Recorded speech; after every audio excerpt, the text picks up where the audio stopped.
Hey, what's up guys? This is Anthony from Anthony's Customs, and for this review, we are looking at the SH Figuarts Dragon Ball Z Android 19. One of my favorite character designs from all of Dragon Ball Z. I've been wanting this guy for ages, basically since I started collecting the line. And now he's here. Is he any good? That is the question. He is a premium Bandai release, made in the Vietnam factory. I know some people still think that that's a problem. Sometimes it is, sometimes it isn't, so to me that's just a general QC problem, not a location problem. But either way, that's the story. So let's go ahead and get him off the stand and take a closer look. Alrighty, real quick before we look at the figure, let's take a look at my package. It is a decent package. I don't know about the color they chose. It kind of washes the character out with his little beanie and his pants being almost the same color as the background. It's not my favorite look. I think they could have done something that would make him pop just a little bit more. But some nice artwork here, and it looks okay. It's just not one of the better Dragon Ball packages. But yeah, we have the red logo there, PB exclusive, and then Vietnam right there. All right, there's the packaging out of the way. Here's the figure in the way. Let's see how tall he is. Including his little beanie nubbin, he's about 5.5 inches. That's gonna make him roughly, a little over 14 centimeters. Here he is up against Darwin. He's actually quite small. He's not very big. I think it's about right though, because here he is up against Goku, and that seems about right. I think he could probably be a little bit taller, but it's probably okay. I don't remember it being much different than that. I'll see if I can find a screenshot for you guys. But it seems okay. Now let's go ahead and do a question of the day once we get Darwin's shadow out of the shot. There we go. Which android is your favorite of all of the androids? Even going all the way back to Ader from Dragon Ball, if you want to, you can pick which android is your favorite and tell me why. I prefer 16 because he's big and has the neon green outfit. But I do like this design a whole bunch. And I liked his bit in the show, story-wise too. Okay, let's look at the aesthetic. It's very plasticky, and you're gonna get the argument, well, he's an android, so it's okay. I could get by with the white parts being glossy, but the black parts being so shiny throws off the look of the figure. Same thing with the yellow. It's very plasticky. It almost looks like a model kit. Not loving that finish at all. What's done on his chest? It's pretty clean. It's mostly separate pieces of plastic with some paintwork in there, and it looks alright. Face is clean. We'll see some more faces in a little bit. You can see the Red Ribbon Army logo right there. That's clean. Earrings look good. There's shading on the pants at the knees. That's it. Very strange if you ask me. That's the only shading on the entire figure that I've seen so far. It's only on the front, and it's only on this spot right here. And it's actually, this whole piece is slightly off-colored. So I don't get it. It's pretty weird looking. It's probably not going to be super noticeable on in a display while he's posed or maybe just standing up against other people. You wouldn't notice it, but not the best looking thing we've ever seen. So, a little bit disappointed, frankly, so far, as most of the PB releases have been. This is a little bit underwhelming. The very shiny plastic looks so cheap. And then we have some articulation issues that spill over into the aesthetic. I'll wait till later to talk about those, but he's very gappy and doesn't look great up close at all. You can see on camera you can't because it's just black, so you can't tell. But you can kind of tell when I turn him. You can just see inside his torso from the side. It's not great. And then this whole area, the way they did his shoulders, it's pretty damn ugly, honestly. It doesn't look good, and it doesn't need to be there, and it doesn't even function well, so we'll get to that. And then also his crotch and his legs, they're just chopped up to bits for no real reason. Again, this is a trend we're seeing with Bandai lately. They like to cut up things and over-engineer things, and it doesn't help them pose, and they look worse for it, so it's kind of disappointing. Some of it looks good. Like I said, the details are clean. The pants have even a bit of a shiny finish on them, so I don't care for that. And this chunk having this paint job here, it looks so out of place. It looks weird. I don't know if it looks weird on camera, but it looks really weird in person. Really weird. And the lines don't really line up at all, so I don't know. I think it's kind of a mess, honestly. Aesthetically speaking, I'm going to give this only a 6 out of 10. There are a few good spots here and there, but overall it looks pretty weird. Alright, for accessories, we have the kind of neutral face that comes on him in the package. Then we get one where he's looking off to the side, one where he's smiling, one where he's battle damaged and concerned. and then one where he's laughing. And you do get the alternate headpiece, so you can take off his little beanie and put on his red chrome dome. That's pretty cool. You get a tool to help you pop that off, so that's a nice little feature. We do get some torn up arms, obviously for the particular scene where Vegeta is having a good time with this guy. And then we do have a Vegeta head, or Vegeta face, to go with the recent metallic haired Vegeta that came out. So that's pretty cool. And then for hands, you get the 2 fist hands. And then 3 more sets of various pose hands for you to do whatever it is that you want to do with that. I think that's a good enough spread. I think that's okay. Could there be more? Sure, but it's pretty good. And those faces do look really, really nice. I think they nailed the faces, so I'm pretty pleased. I will go 8 out of 10. No display stand, no effect parts of any kind. So yeah, I mean, there could be more, but still 8 out of 10. You know what? I could go 9. I think I will. I will go 9 because we have a lot going on here, so that's pretty good. Alrighty, let's take a look at the articulation. You're probably thinking, he looks like he's a perfect candidate for a double ball peg neck. However, he is not apparently that. They gave you a little tiny ball hinge hidden inside his big fat neck, underneath his big fat head. And it is almost impossible to use that joint without taking the head off. Like, it leans a little bit and you can play around on that ball, but there's no way you're doing the ball hinge shimmy to get the head to lean to the side or anything.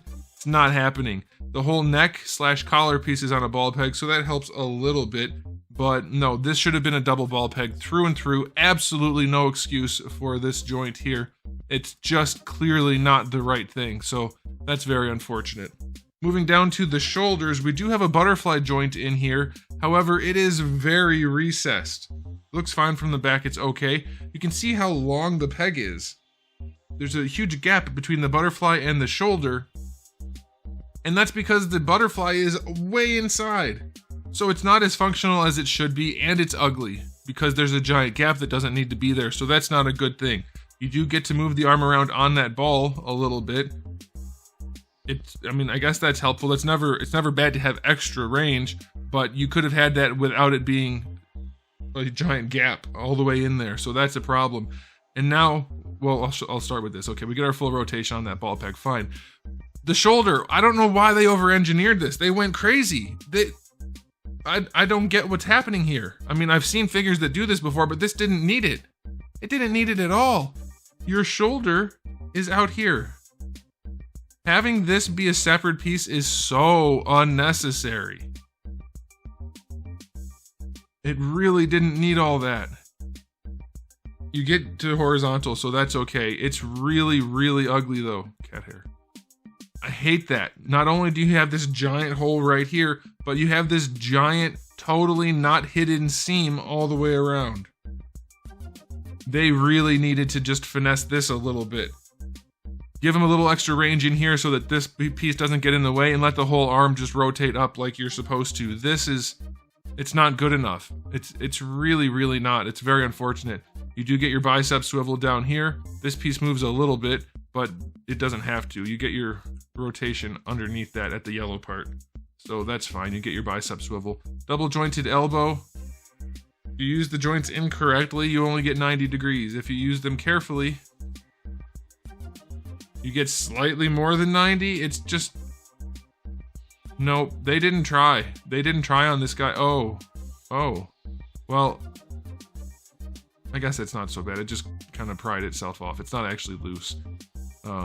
So it feels like they really didn't try on this guy at all. And they didn't... Well, they tried too much in some ways. It's weird. Anyway, ball hinge wrist, that's fine. They went back to using hinges and ball pegs in the torso, so he can move this much without the hinge. With the hinge, it pops him up, and it leans him forward just a little bit more. He gets very gappy in the back. He can lean back a little bit better too, but he's very gappy in the front. And then leaning side to side. If you pop him up, you can, but if you don't pop him up, you get almost no range. And popping him up makes him look ridiculous, so... This is a separate piece, but you still get very little range out of anything. You have to pop him up to do it, and that's not right. You shouldn't have to do that. There's no reason this is a hard plastic piece That should just be a soft piece, and it should flex and rotate, and that's that. But no, instead they made it hard plastic, and we have all kinds of joints inside that don't actually work unless you disjoint the body. Like that. So far, very disappointed with this figure. Very, very disappointed. Alright, for the hips, going out to the side, very little range, and you get the big dangly bit down here. Alright, so are his pants baggy, and that his crotch is low because the crotch of the pants is low as a result? Yes. Why is this gap here? Also, the hips are very loose. There shouldn't be this gap here. The legs should be the full thickness of the opening. What is it? And why is it so hollow and like square? They didn't do any of the things they normally do to make the joints look good, and he has bad range. Just 45 degrees, really. Going forward, forget about it. No range at all. Going back, even less. It's just terrible. Thigh swivel is fine, I'll give him that. And get ready for this. If you think you've seen an over-engineered joint before, watch this. Alright, I'll start from the side just so you can see the range.